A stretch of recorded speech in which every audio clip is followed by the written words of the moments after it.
According to the president, the government is looking for locations outside Metro Manila where it can put up large impounding areas to control water flow and avoid flooding.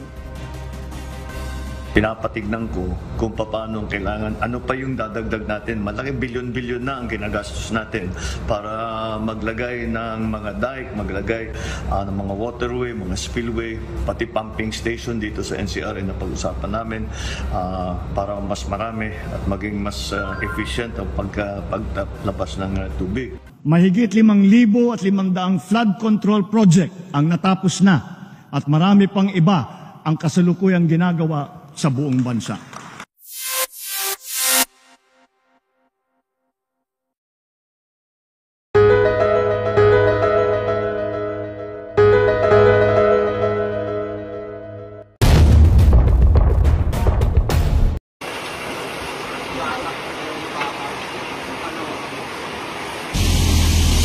Very good. Yung alo nito, oh. Ay, ang laking alo nito.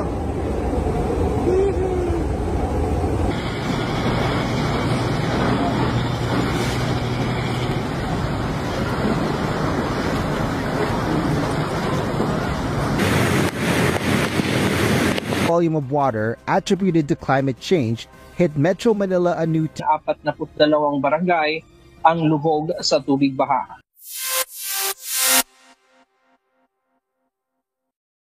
Sir, about the flood control project, kumusta po yung situation? I don't think we can really talk about that now, but we need to talk about this how to bring up.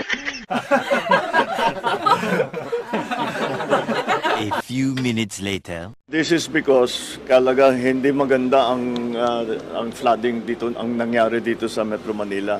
Especially in the traditional low-lying areas like Navotas, like in Malabon, these are all these places that mababa talaga sa dagat yan, kahit lagi nababaha.